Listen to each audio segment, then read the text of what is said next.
జోగులాంబ దర్శనం పరమ పావనకరమంటారు. అమ్మవారి దర్శనం మాత్రం చేత జీవకళ లభిస్తుందని భావిస్తారు. అలంపూర్ వెళ్తే ఇటు జోగులాంబ దర్శనం, అటు కృష్ణా పుష్కర స్నానం ఏకకాలంలో జరిగే అవకాశం ఉంది. ఇంతకీ అమ్మవారి ఆలయానికి పుష్కర ఘాట్ కి ఎంత దూరం? ఆ వివరాలేంటో ఇప్పుడు చూద్దాం. పరమ పావన పుణ్యక్షేత్రం అలంపూర్ క్షేత్రంలో జోగులాంబ పీఠాసన రూపంలో మహా తేజవంతమై దర్శనమిస్తారు. కేశాలు గాలిలో తేలుతున్నట్లు దర్శనమిస్తుంది. ఈ కేశాలలో బల్లి, తేలు, గబ్బిలం, కపాలం కనిపిస్తాయి. ఏ ఇంట్లో జీవకళ తగ్గితే ఆ ఇంట బల్లుల సంఖ్య పెరుగుతుందని, ఆ కళ మరింత క్షీణిస్తే అక్కడ తేళ్లు సంచరిస్తాయని దీని అర్థం. తర్వాత ఆ ఇంట గబ్బిలాలు చేరుతాయని నమ్ముతారు. అలా జరిగితే మరణం సంభవిస్తుందని, అందుకు అమ్మవారి జటలోని కపాలమే నిదర్శనమని చెబుతారు. అమ్మవారిని మొక్కితే జీవితంలో ప్రేతకళ నశించి జీవకళ ప్రవేశిస్తుందని భక్తుల విశ్వాసం.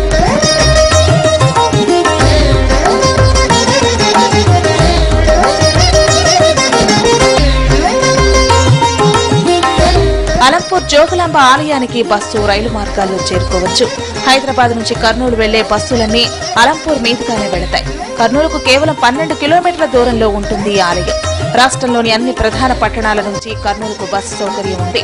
ఈ ఆలయానికి దగ్గరలో రైల్వే స్టేషన్ కూడా ఉంది. కాబట్టి భక్తులు సులభంగానే జోగులాంబ క్షేత్రానికి చేరుకోవచ్చు.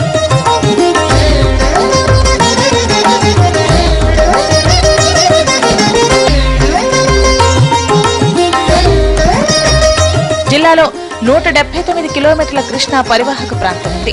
కృష్ణానది ప్రవహిస్తున్న ప్రతి మండలంలో పుష్కర స్నానమాచరించడానికి తగిన సౌకర్యాలను కల్పిస్తున్నారు. రాష్ట్ర ఆవిర్భావం తర్వాత మొదటి పుష్కరాలు కావడంతో ప్రభుత్వం అలంపూర్లో పుష్కర పనులు ప్రతిష్టాత్మకంగా తీసుకుంది. జోగులాంబ శక్తిపీఠం ప్రాముఖ్యత తెలిసేలా కృష్ణా తీరంలో గొందిమల్ల ఘాట్ నిర్మాణం చేపట్టారు అధికారులు. దీనికి జోగులాంబ ఘాట్ గా నామకరణం చేశారు.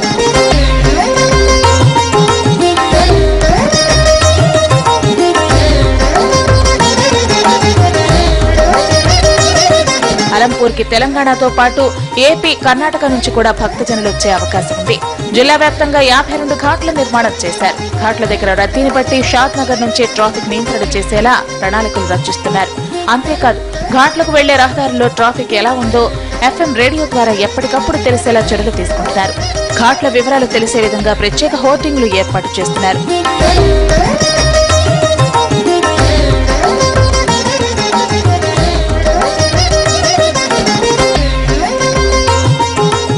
జోగులాంబ ఆలయ సమీపంలో ఏర్పాటు చేసిన ఘాట్ కి ఒక ప్రత్యేకత ఉంది.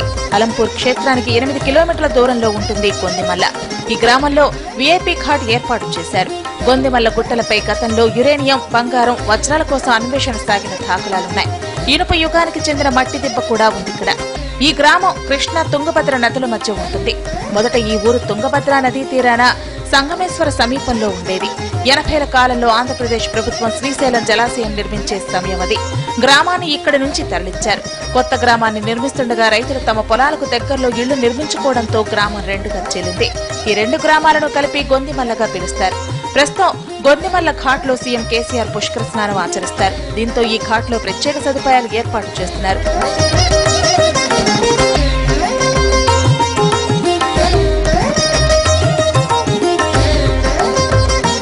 జోగులాంబ దర్శనం, అటు కృష్ణా పుష్కర స్నానం ఏకకాలంలో సాధ్యమవుతుంది.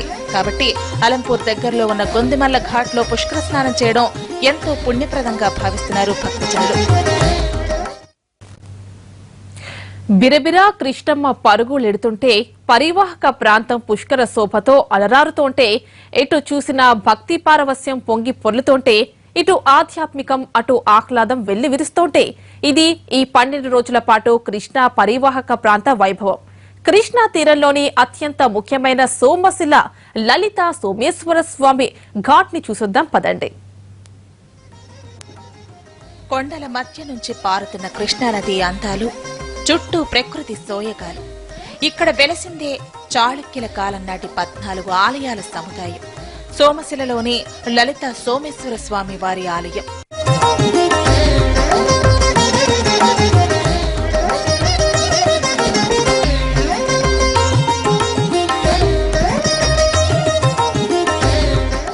శ్రీశైలం ప్రాజెక్టు నిర్మాణంలో ముంపునకు గురైన ఈ ఆలయాలను సోమశిల గ్రామంలో పునర్నిర్మించారు. 8 ఆలయాలకు కలిపి ఒకే ప్రాకారం ఉంటుంది. ఆలయంలోని 12 జ్యోతిర్లింగాలు ప్రత్యేక ఆకర్షణగా నిలుస్తున్నాయి. హైదరాబాద్ నుంచి 155 కిలోమీటర్ల దూరంలో మహబూబ్నగర్ జిల్లాలో ప్రవేశించే కృష్ణానది ముఖద్వారంగా ఉంది సోమశిల. ఎత్తైన కొండలపై ఉంటుంది ఈ గ్రామం. ఇక్కడి నుంచి చూస్తే నిండు కొండలా కనిపిస్తుంది కృష్ణమ్మ. కర్నూలు జిల్లాలో ఉన్న శ్రీశైలం ఆలయానికి 60 కిలోమీటర్ల దూరం 2.5 గంటల పాటు సాగే ఈ పడవ ప్రయాణం ఆద్యంతం ఆధ్యాత్మిక ఆనందంతో పాటు ఆహ్లాదకరంగా సాగుతుంది. ఈ ప్రయాణంలో భక్తులు శ్రీ లలితా సోమేశ్వర స్వామి వారిని దర్శించడం ముఖ్య ఘట్టంగా భావిస్తుంటారు.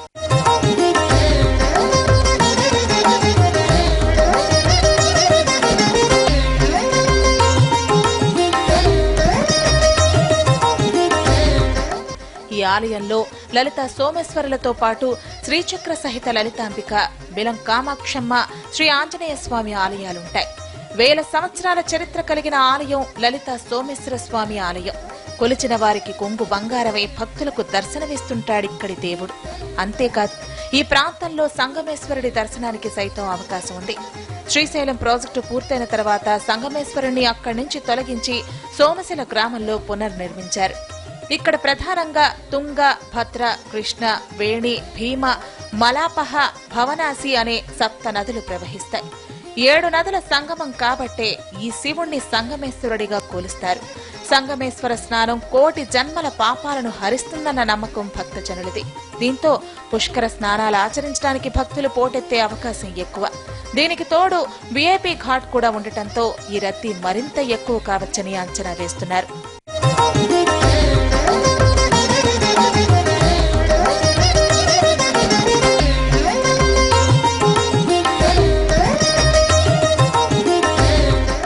ఏడు నదుల్లో భవనాసి మాత్రమే తూర్పు నుంచి పడమటకు ప్రవహిస్తే మిగిలిన నదులు పడమట నుంచి తూర్పునకు ప్రవహిస్తాయి.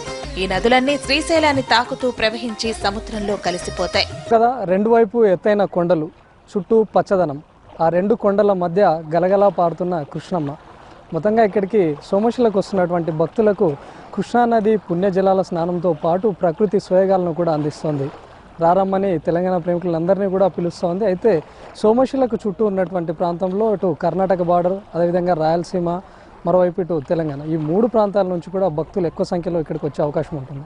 అయితే సోమశిలకు వస్తున్నటువంటి వాళ్లకు ప్రకృతి అందాలను కూడా ఇక్కడ పరిచయం చేయబోతుంది. ఎందుకంటే పుణ్యనది జలాలతో పాటు అదేవిధంగా ఇక్కడ ప్రసిద్ధమైనటువంటి పుణ్యక్షేత్రాలు కూడా ఉన్నాయి. సోమేశ్వర ఆలయం అవ్వచ్చు, తర్వాత నది మధ్య నుండి వెళ్తే సంగమేశ్వర ఆలయం అవ్వచ్చు, వీటన్నిటిని కూడా దర్శించుకునే అవకాశం కనిపిస్తుంది.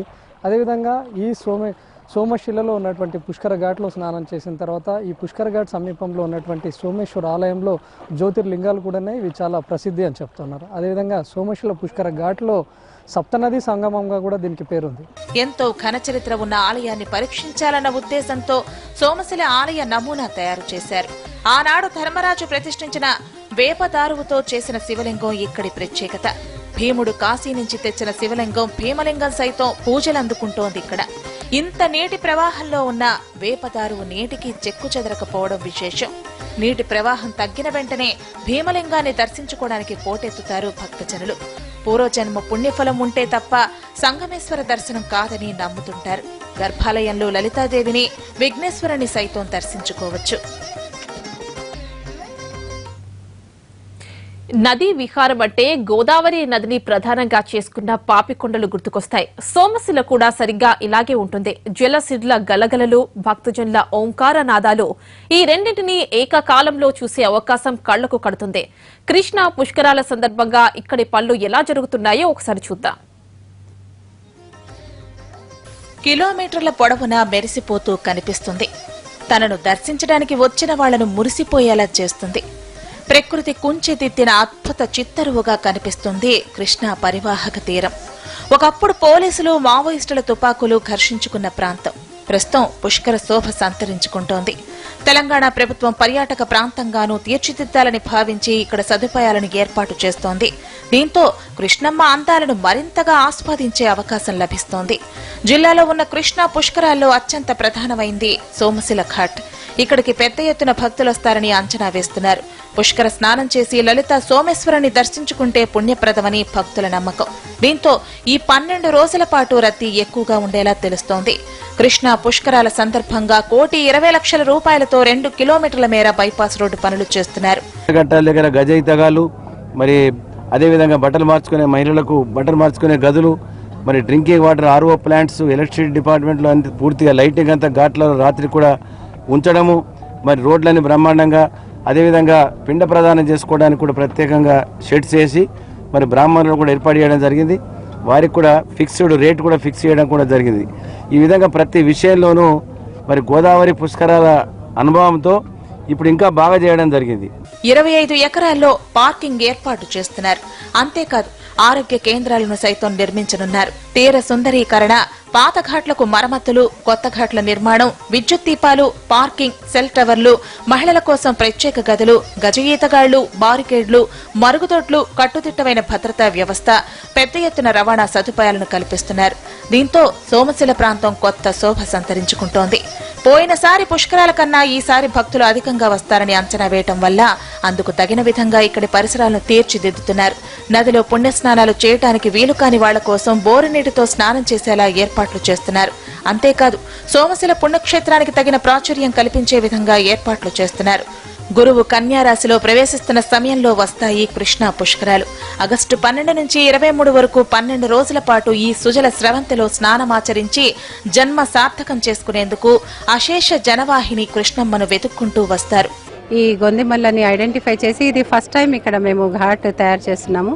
అయితే ముఖ్యంగా ఏంటంటే ఇది వర్జిన్ ఘాట్ కాబట్టి దీనికి సేఫ్టీ మెషర్స్ అన్నీ కూడా తీసుకోవడం జరిగింది. స్లోప్ కానివ్వండి, ఆ తర్వాత సెక్యూరిటీ మెషర్స్ కానివ్వండి, ఆ తర్వాత సైడ్ వాల్స్ కానివ్వండి, ఏది కూడా ఇబ్బంది లేకుండా వచ్చిన వాళ్ళకి ప్రతి ఒక్కరికి కూడా అన్ని యాంగిల్స్లో నుండి సేఫ్టీ ఉండడము. విద్యుత్ అయస్కాంత తరంగాలు నిరంతరం దక్షిణం నుంచి ఉత్తరానికి ప్రవహిస్తుంటాయి. ఉత్తరానికి ప్రవహించే నదీ జలాల్లో ఈ శక్తి ఎక్కువగా ఉంటుంది. ఇందువల్లే ఉత్తర వాహినీలైన నదీ తీరాల్లో మహాక్షేత్ర నిర్మాణాలు చేశారు మన పూర్వీకులు. పుష్కర సమయంలో బృహస్పతి కిరణాలు నదుల్లో ప్రవహించడం ద్వారా జీవ చైతన్య శక్తి వృద్ధి చెందుతుంది. అందుకే పుష్కరాలు జీవనదులకే వస్తాయి.